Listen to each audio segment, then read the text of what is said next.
Eu sou Paulo Rafael e estamos começando o programa Tu Diz, onde sua voz encontra lugar. Aqui teremos a cada podcast um tema que te afeta. Hoje, nossa pauta é acesso à cultura. Confira a programação. Hoje vamos relembrar a imortalidade do poeta e jornalista Alci Araújo Cavalcante, figura histórica para a cultura amapaense. E falaremos sobre uma iniciativa de fomento ao teatro local desenvolvida no bairro do Muca. Mais adiante, vamos conversar sobre o cenário do cinema regional, trazendo uma entrevista com o projeto Cine Pupunha. E, ainda neste programa, conheceremos a Galeria de Arte localizada na sede da TV Amapá e conversaremos com Alexandre Brito, organizador do festival Imagem em Movimento. Quem fala com a gente agora é a nossa repórter Luana Badinha. Esse mês, comemoramos o centenário do nascimento do poeta e jornalista Alci Araújo Cavalcante. Nascido em Peixe-Boi, no Pará, em 1924, Alci foi poeta, editor, noticiarista, diretor, colunista, articulista e editorialista de vários jornais amapaenses. Foi agente fundamental na criação da Escola de Artes Cândido Portinari e do Teatro das Bacabeiras. Suas obras, do Cais, dos Anjos, das Borboletas, do Jardim Clonal, dos Marinheiros e de tudo que merece ser amado, transcende fronteiras. Agora, falando de teatro, vamos conhecer uma proposta inovadora com o repórter Micael Marques. O Centro de Experimentação Artística e Cultural Encanto dos Alagados surgiu a partir da necessidade de lazer dentro de uma área de ponte, no bairro do Muca. O espaço funciona há 13 anos e foi criado por Werner George, que construiu o lugar em sua própria morada. O projeto já serviu de palco para espetáculos conduzidos por grupos locais e nacionais, entre eles Dandes de Mato Grosso do Sul, Maria Cutias de Minas Gerais e Manjericão do Rio Grande do Sul. O público, montado pela comunidade, passou a receber estas atividades, além de ações pontuais realizadas na Páscoa e no Dia das Crianças. Esta iniciativa é responsável por levar a arte para a localidade e George fala sobre isso ao abordar suas motivações. Pois é, e aí eu sempre ficava assim com aquele intuito, eu não tenho que fazer alguma coisa para trazer para esse pessoal.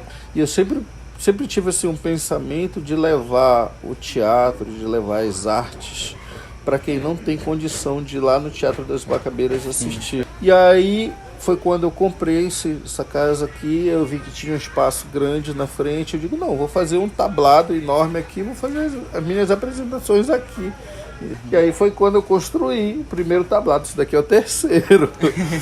Construí o primeiro tablado, começamos a fazer as apresentações, teve grande aceitação da comunidade, grande aceitação dos vizinhos. Quando foi o ano?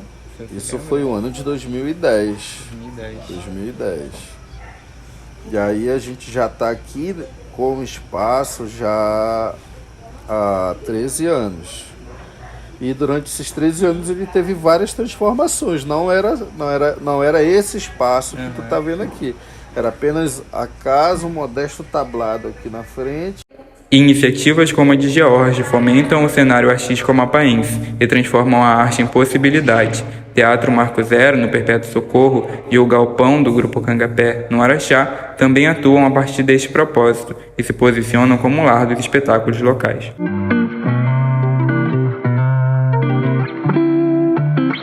Chegou o momento da nossa repórter Luana Badini bater um papo com a galera do Cine Pupunha.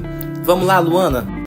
Oi, Paulo. Estamos aqui na Unifap com os integrantes do Cineclube Cine Pupunha, os estudantes Ian Reis, João Pedro dos Santos, Igor Cardoso, Luana Costa e Lucas Carvalho. Como vocês acreditam que podem influenciar na cena local através do cinema? Programas de incentivo à cultura são importantes porque a gente começou o nosso trajeto, todo mundo, ou quase todo mundo, a partir deles também. A gente viu muito essas coisas se desenvolverem aos poucos a partir dos olhos da molecada que estava começando a aprender, assim. Então a gente está pegando um trem andando e começando por esse caminho, a gente sabe que é esse que a gente quer trilhar também, que é o mais correto a partir do nosso ponto de vista agora, do nosso contexto local, principalmente com os editais vindo. Acho que é hora de a gente pensar em como que essa educação pode fazer com que esses olhos sejam abertos para esses potenciais, sejam eles quais forem. Qual a importância do projeto para a valorização do cinema? A gente acredita que com a organização do projeto, principalmente nas universidades, e a gente planeja também para outros lugares, que tenha uma maior acessibilidade para as pessoas, assim, tipo, sobre a área do cinema, sobre as histórias que a gente quer mostrar e que são contadas no nosso cinema. O propósito do Cineclube é meio que trazer um cinema que não é tão visto assim, um cinema que está ao nosso redor, faz parte da nossa história, faz parte do nosso cotidiano. A gente faz parte, mas muitas das vezes, e a gente não dá tanta atenção. Então, o propósito do Cineclube é que esse cinema seja mais acessível e as pessoas encontrem ele. Como vocês acreditam que o cinema precisa ser na atualidade? Então, eu acredito que pensar no cinema, né, a responsabilidade do cinema em momento atual é levar em consideração toda a matriz do que nos torna parte desse território onde a gente compõe arte, de onde a gente fala de cultura em base da nossa própria realidade.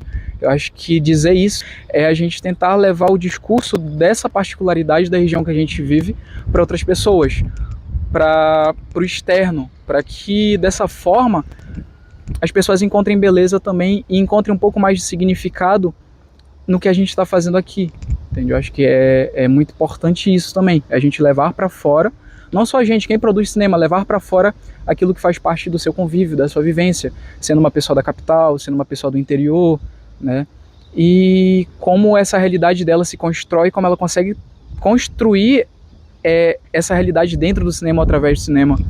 Eu acho que esse é o grande papel do cinema na atualidade.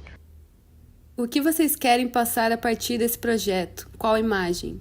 O que personifica vocês? Acho que a imagem que a gente quer passar com o Cineclube é de que o cinema, ele é próximo da gente, ele é uma realidade que a gente pode ver que às vezes é meio distante, mas não necessariamente é tão distante assim. Às vezes coisas que são muito naturais pra gente, como diz aquela frase, né? Cultura é feijão com arroz, tem que estar na cesta básica. Então, tudo que é mais simplório, a gente pode estar vendo como outros olhares, assim, sabe? Partindo do Cineclube. Quando a gente provoca certas conversas sobre, como foi comentado, né? O âmbito político, o âmbito artístico, a gente não necessariamente está falando de coisas que só são fora da nossa bolha, mas que de fato vem de dentro para ir para fora, assim, sabe? Tipo, então eu acho que estabelecer essa comunicação com essas pessoas no Cineclube para conversar certos assuntos, para levantar certas problemáticas, para ver o lado artístico das coisas, é uma das coisas que podem estar compondo os princípios, assim, do Cineclube, assim, sabe? Eu acho que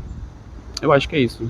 Acho que um propósito também do nosso Cineclube é que se a gente puder, através do cinema, atingir ou levar esse conhecimento para uma pessoa sequer, tipo, num grupo grande, já vai valer a pena. Porque eu acho que esse Cineclube tem que carregar. Eu acho que se a gente conseguir atingir uma pessoa, levar esse conhecimento para uma pessoa e essa pessoa for buscar mais coisas além do que a gente está passando lá, acho que já vai valer a pena.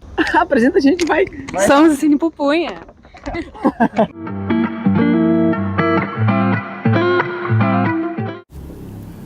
O Festival Imagem em Movimento é historicamente importante não só para o estado, como também para o norte, por ser o primeiro festival de cinema da região.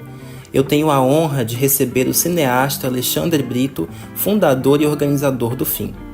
Alexandre, conta pra gente como foi naquela época e o que o festival representa hoje para Macapá. Na verdade, a gente começou a perceber o potencial que o festival tinha de estimular a produção amapaense já antes da primeira edição acontecer, porque como a galera que era o núcleo da organização da primeira edição, muitos já ainda estavam nas universidades de comunicação, produzir antes do festival acontecer para poder exibir o seu filme na primeira edição.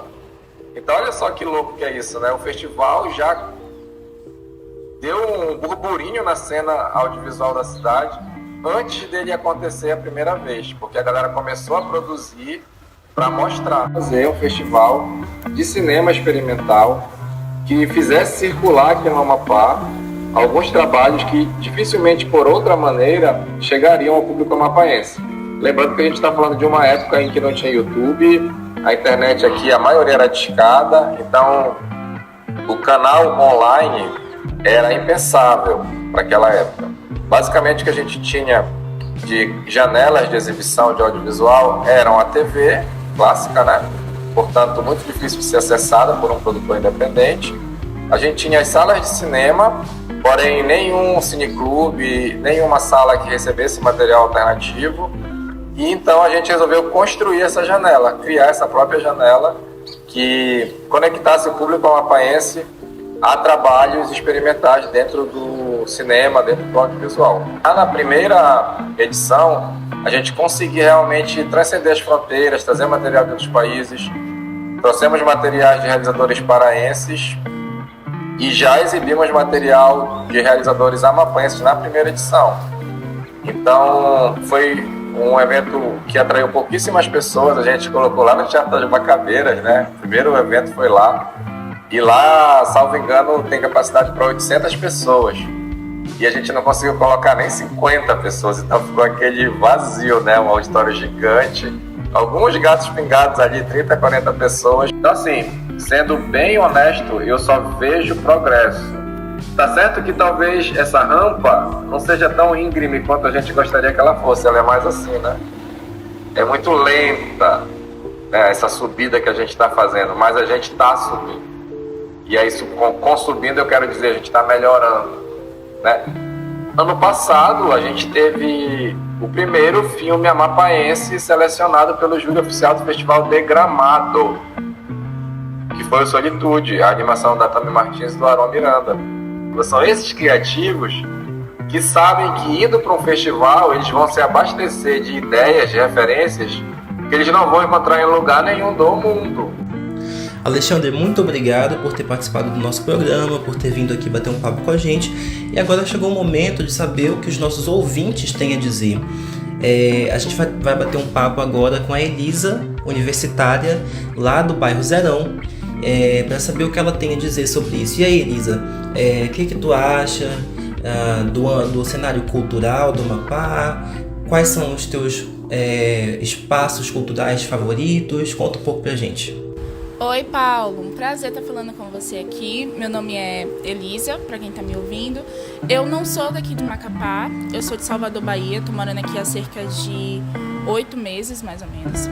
E assim, o cenário cultural do Amapá, para mim, de Macapá principalmente, que é a cidade que eu tenho contato, que eu vivo, poderia ser mais explorado. Eu sinto que o estado, a cidade tem muita cultura para ser mostrada, mas eu acho que falta políticas públicas que demonstrem a cultura e que apresentem a cultura principalmente para os turistas, né, que é meu lugar de fala. Então, é isso. Tem mais um? Bom, eu acho que a Fortaleza de São José do Macapá, né, é um espaço que é turístico, mas um espaço também que é cultural, porque é um espaço que é rodeado de histórias daqui, que poderia também ser mais explorado, mas que reflete muito, assim, a história da criação do Estado, os povos, né, que eles acabaram também participando dessa construção. É isso. E também o Museu Sacaca. Eu acho que o Museu Sacaca conta uma história bem legal, assim.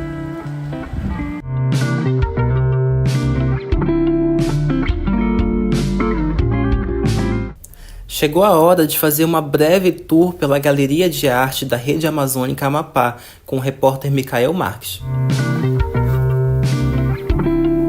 A partir da valorização do cenário regional, o espaço Felipe Daou recebe diferentes exposições de artistas locais e se destaca como um ambiente gratuito de acesso à cultura. No momento, o lugar recebe o artista plástico Carlos Cantuário, com a exposição de O Som da Mata e o Rufar dos Tambores. Uma das estreantes do espaço foi Graça Andrickson, com seu conjunto de quadros que homenagearam os ipês amapaenses, denominado Ipês, Flores e Abstratos. Janaína Luz, responsável pela exposição Metamorfose, e Silvia Marília, artista dos quadros Linhas e Cores do Meu Lugar, também já tiveram a oportunidade de estar no local. O espaço fica localizado na sede da Rede Amazônica e funciona a partir de agendamentos. Para ficar por dentro das exposições e artistas convidados, acompanhar as redes sociais do jornal. Aqui é Micael Marques para o podcast Tu Diz. Quer mandar sua pergunta ou discutir sobre os temas que falamos aqui? Faça parte do podcast. Afinal, esse é o podcast do povo, Tu Diz, onde a voz encontra lugar. E esse é mais um podcast chegando ao fim, e com esse tema de cultura que nós levantamos ao decorrer do programa, eu acho muito importante ressaltar que nesse último ano a cultura foi fundamental para o Amapá, teve um incentivo muito grande por parte do governo, e teve também eventos de proporções gigantescas que a gente não tinha presenciado antes, inclusive um evento que durou uma semana na União dos Negros Amapaenses, que foi o Encontro dos Tambores, um evento super relevante, que teve participação de vários convidados importantes, pessoas ativas na cultura, políticos, pessoas que estão movimentando a base da cultura. E a gente está aqui também com os repórteres, com a Luana Badini e Micael Marques, eles vão conversar um pouquinho com a gente sobre isso. Sim, foi um evento muito interessante e, assim, é muito importante mesmo a gente celebrar, valorizar a cultura local, colocar em pauta esses movimentos, e eu pude participar do Encontro dos Tambores. Foi muito lindo, um evento muito bonito, foi muito enriquecedor estar lá, estar presente lá. Foi um show maravilhoso do grupo Fundo de Quintal, teve chuva, teve pagode, foi muito bom mesmo. Eu guardo experiências muito boas e a partir disso a gente entende, né, como é importante compartilhar esses momentos com a própria cidade, como o acesso à cultura é muito necessário e como eventos como esse, eles estão aliados à nossa própria qualidade de vida mesmo, sabe? Como cidadão, como amapaense, como brasileiro também. Sim, foi um evento muito importante, muito gostoso de participar, porque foi uma celebração da cultura afro-brasileira e amapaense, né? Contou com capoeira, samba, reggae, muita coisa legal, assim. E mais importante, né, que nesse evento, no dia inclusive do Fundo de Quintal, foi o dia que a gente teve a primeira chuva depois de muito tempo sem chover. Teve chuva. E esse dia marcou muito. Show na chuva, assim, ó, maravilhoso. Pena pra quem correu, pra quem quis ir embora, mas quem ficou lá curtiu bastante. E é isso, né? Acontece. Realmente gostei muito de ter participado. Quero lembrar que tinha muita gente de birra lá e eu não consegui provar, hein? Mas fica pra uma próxima. Eu não sei porque eu ainda não provei gente de birra. Gente de birra é patrimônio local. Patrimônio local. Esse podcast é uma produção para matéria de rádio jornalismo da professora Roberta Scheib e conta com a participação e a produção do Micael Marques, da Luana Badini e de mim, Paulo Rafael. Foi um prazer estar presente nesse momento com vocês. Espero que vocês aproveitem e na próxima semana tem mais. Até a próxima. Até!